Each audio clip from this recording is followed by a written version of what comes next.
Hello, everyone. Welcome back to another episode of Getting Your Shit Together. I am Neil, and with me, as always, is Jerome. Hi, everyone. Glad to be here. Today, we're going to dive into some interesting numbers from the Toronto Real Estate Board. Yeah, and we're going to break down the market statistics for the month of August 2024, and also we'll look at some affordability metrics. We'll start with a big picture view as to how the market has been operating for the last 5 years or so, especially in the month of August.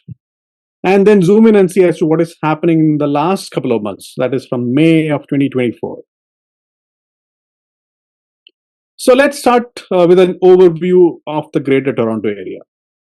We are seeing sales activity at multi-year lows. Jerome, do you want to talk a bit about what is really playing out there?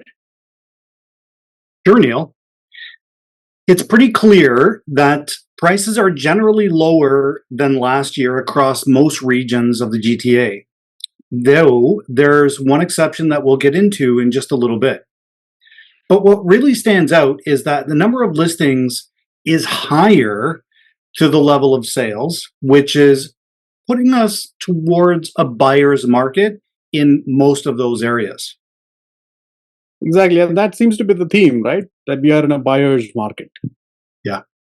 And on top of that, properties are taking longer to sell, about maybe 1 to 2 weeks longer than what we have seen in the previous years. So if you are out and selling your property or home, you've got to be a bit more patient right now. And the sellers also have to price it perfectly to get some attraction from buyers. I've seen a number of listings come on the market, at least in my neighborhood, sit for a couple of weeks before they're taken off entirely. Yeah. Okay, now maybe let's dive in and look at some region-specific activity, maybe starting with the city of Toronto. What is going on there, Jerome? So Toronto, as we all know, it's a bit of a mixed bag.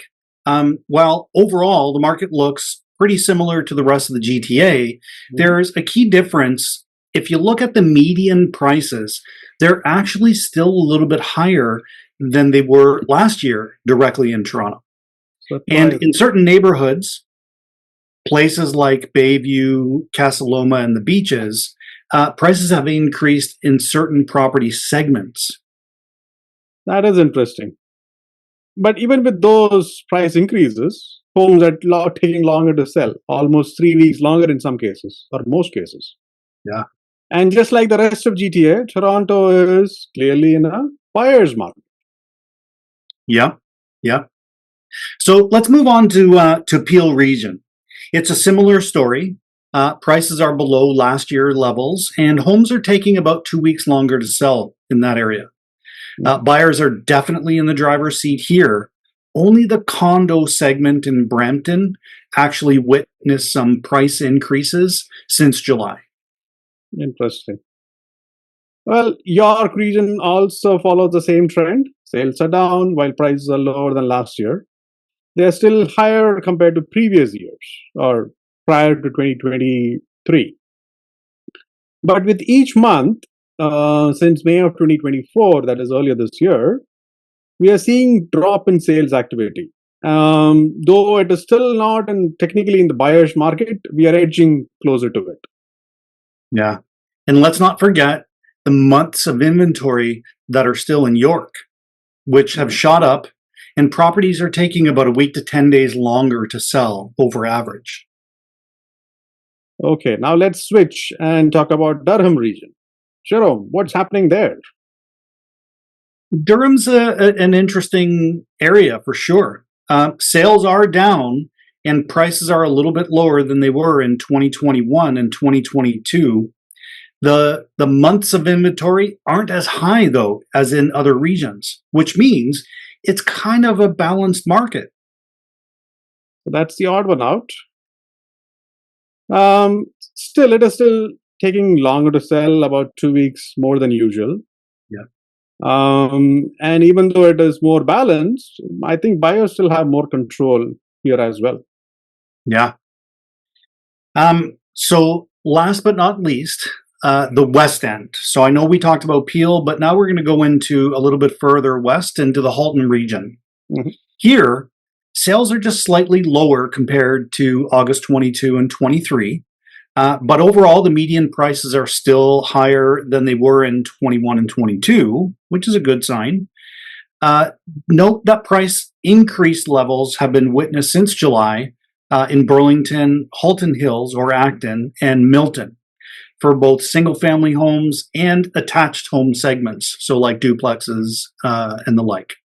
Do you think things are about to change here, though, Neil?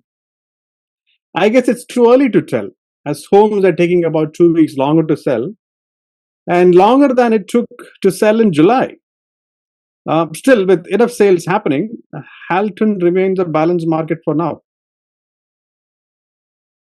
Yeah, seems like it. Okay, all right, Neil. Let's move on to some affordability. Mhm. There's some good news for buyers here, right? Yeah, absolutely. If someone can manage to get 20% down payment, and there are various ways to do that, we'll talk about it in some of our future episodes. They can buy an average condo in the GTA region with less than 100,000 in household income. If you're going in with the minimum 5% down payment, though, the income requirement jumps to about 125,000. Yeah. And for detached or single family homes, affordability has improved as well. With 20% down payment, you need less than 200,000 in household income at this moment. But it's a tough to buy a detached home with less than 20% down these days, except maybe in the Durham area. Think Oshawa and York, a little bit of the northern parts. Yeah. And the trend over the past 6 months has been that of increasing affordability. In fact, it's affordable to buy a house, or more affordable to buy in about 72% of the 268 location and property type combinations that we track using the Toronto Real Estate Board's data. There are a few exceptions, though. The townhouse segment in the city of Toronto witnessed a slight decrease in affordability. So did the single family home segments in Halton. I guess it's because of the price increases recently witnessed, specifically in Burlington. Yeah, Burlington. That's a story in and of itself, I think. And the biggest improvement in affordability overall is for semi-detached or single-family attached homes. Yep. So, to wrap things up, the market is still quite slow with lower sales and taking longer to sell. But there is good news on the affordability front, given the recent price drops and, of course, the interest rate cuts that we are witnessing. Yep. So buyers definitely have more control right now. While things are looking up in terms of affordability, now might not be the time to let your guard down if you're looking to buy. If you're ready, the right moment to act could be just around the corner. So, to assess your readiness, I'd highly recommend checking out episode 5, where we dive into our detailed readiness checklist. And if you want more details or dive deeper into the statistics or the affordability metrics that we just discussed in this episode, the full report is available on my website. Check out using the link in the episode description. And as always, if you have any other questions or want some personalized advice, feel free to reach out to us. We're happy to help.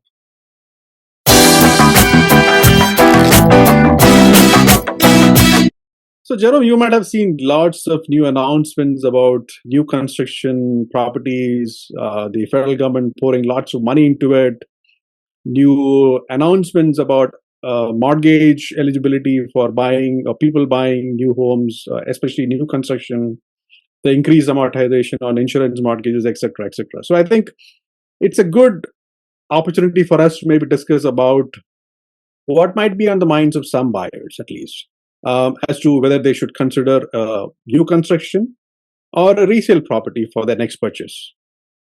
Do you have a clear and better choice among these? Yeah, Neil, this is one of those questions that always gets people excited. And why wouldn't it? Choosing your home. whether it's brand new or a nice, charming old existing home. It's a big decision. And let's be real, way more exciting than talking about interest rates, right? Oh, absolutely. No one wants to hear us drone about rates. What they care about is finding that perfect place that feels like home. But hey, we are mortgage brokers. So while we are here to talk about the fun stuff, we will sneak in a bit of little practical advice too. Let's get into the pros and cons of each of these options, namely whether you should look at a new construction property or maybe a resale. Yes.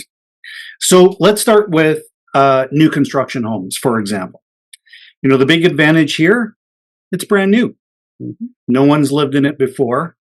Everything is shiny, and you get to be the first to experience that new home smell. That like the new car smell, but in your house.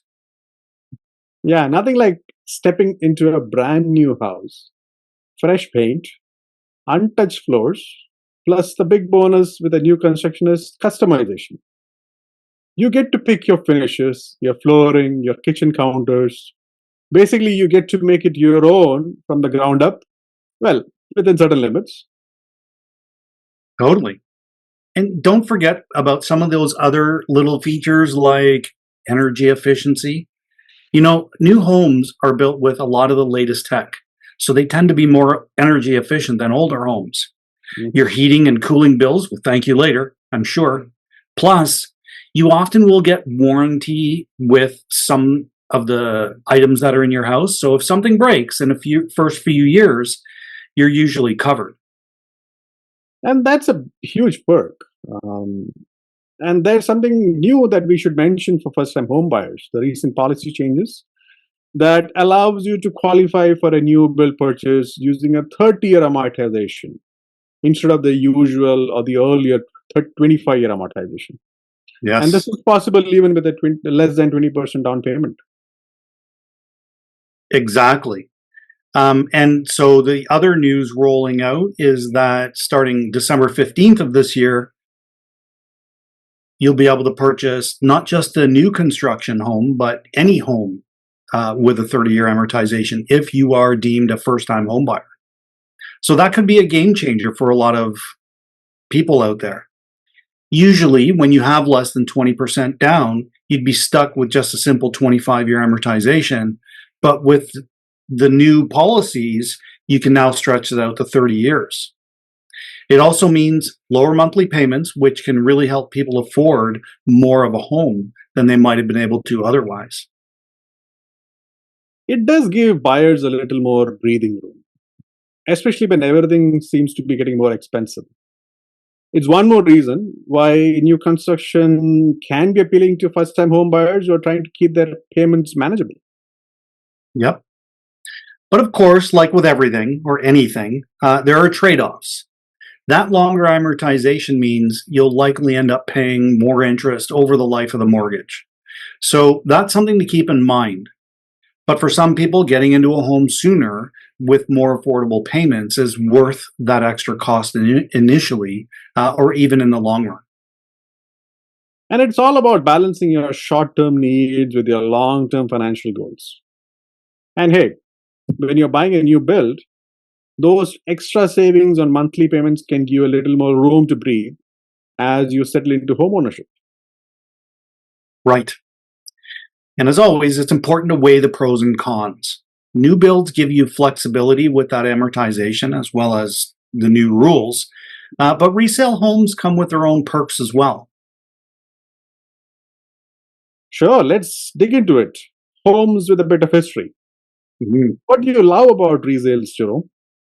Oh, resale homes are homes that are already built that people have lived in. They've got more character. You know, they've been lived in, they've been loved. They come with some quirks that you just can't find in a brand new house. Mature neighborhoods, big trees, established communities. That's something a new development can't always offer right away. Totally. And the thing about resale is that you see what you get. There's no waiting around, no construction delays, And you usually move in a lot faster than with a new build, like years sooner. Yeah. And a lot of the time, resale homes come with some extras, like fully landscaped yards, finished basements, or even upgrades that the previous owners added over time, like a new kitchen.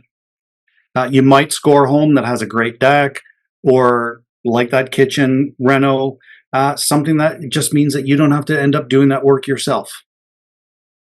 That's a great point. Plus, with a resale, you get a better feel for the neighborhood. You know what's around you, how quiet or noisy it is, and there are usually schools, shops, and parks nearby. It's most often an established area, and so you won't be wondering what that empty lot next door is going to turn out into. Yep. But of course, there could be some downsides too.